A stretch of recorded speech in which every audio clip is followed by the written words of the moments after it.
My name is Benjamin Edwin Clement Jr. and we are in Marion, Kentucky, and we are at the Clement Mineral Museum named for my father.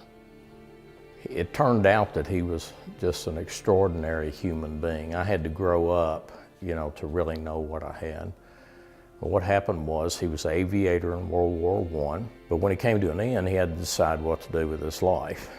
And so he had friends in banking down in Nashville, and they said that there was something going up here in the area of fluorspar science in Crittenden County, Kentucky, and that he should take his science degree and come up here and see what he could do with it. And so he came here, and in 1919 he took out a lease on the Holly mine. He as well was the head of the science department in Henderson, Kentucky. So he spent time both in Henderson and in Crittenden County with the mining and there with the teaching. He saw a crystal coming up out of the mine that he had leased, and he became fascinated with it. We have the original crystal that became the seed for the entire collection. And for the next 60 years, he would collect these mineral specimens, which otherwise would have gone into the crushers. And so what he did can never be done again, because these mines hundreds of mines were operating. And he had a network of miners and mine owners and operators that he could buy the specimens from. And he continued to collect and put together what has become known as a world-class museum. The fluorite was not understood what it could be useful for until 1878. And there were stockpiles of it all over the place where they had mined the lead. And here's where you get that phrase, get the lead out, okay? It came from getting the lead out of ore bodies. And so it was easy to come back once they found that there was a use for it and harvest the fluorite that had already been brought up. It's used in the making of hydrofluoric acid. Fluorspar has fluorine in it. Fluorine is the most active of the elements. And because of that, it's used greatly in industry. It's essential in the iron ore smelting industry of making high-grade steel. It acts as a flux when it's introduced at high temperatures. It's also the F in Teflon. It's the F in Freon. It's used in making galvanized buckets. It's the zinc that's in the ore that's used in the galvanization process. And as you know about zinc, it's used in lozengers and all manner of things, and the barite's used in barium. And so all the minerals that are in southern Illinois and western Kentucky became vital. There are a lot of spiritual metaphors in this collection, and that room is one of them. You have invisible ultraviolet rays coming in from on high.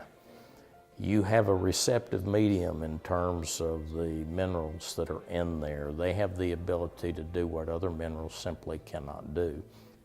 They can change the wavelength from invisible to visible.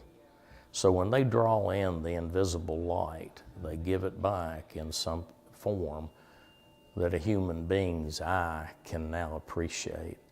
And so all these fantastic, incredible colors come out of those stones. They become living stones. And you can turn a light out in that room and they will glow for some time as they give up their light. And so that is a fantastic room to me. There's another room in here that has translucent specimens in it. Now, in the eyes of men and women and collector of fine objects, the more perfect something is, the more value it has. But not so in the translucent room. In there are creations that rival perfection. They're beautiful in shape and form, and They have exquisite hues to them as the light passes through. They're just incredibly beautiful. But in that room as well are some that are badly damaged. The eyes of the collector, they have no value. Somebody that's looking for something pristine would reject that specimen. But my father, when he would hold those up to the light, could see the exquisite beauty that still remained in them. A lot of times the broken corner of a crystal would give you a glimpse into the soul of the thing, and you let light get in something, it's just absolutely beautiful anyway.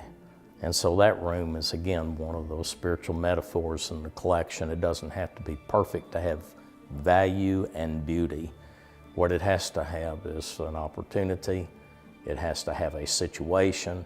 It has to have somebody with an eye to understand that there's more to beauty than just absence of damage.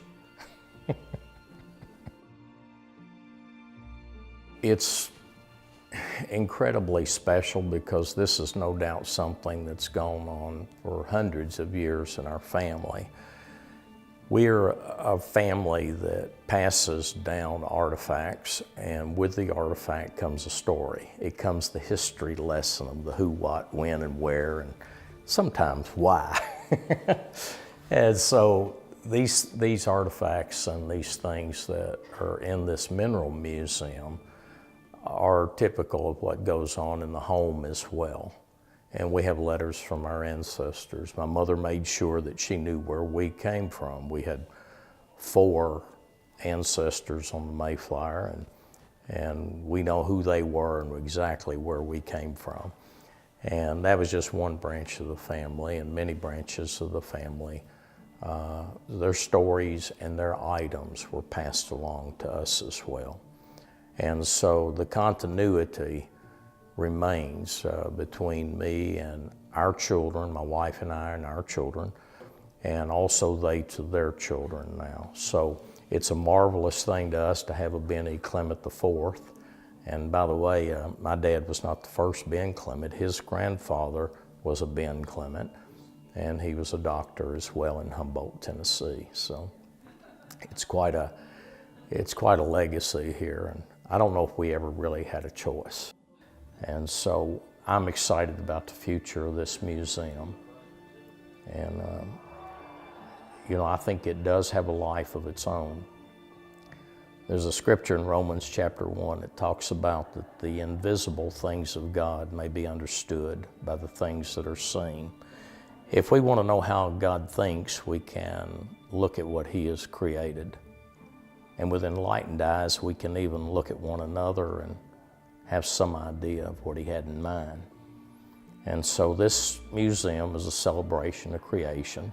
For me, it honors 2 great fathers, one earthly, the other heavenly. And anything that I can do to preserve this thing, preserve the lifetime work of my father and make it available to others. He was just as interested in that child. We have 5-year-olds that come through.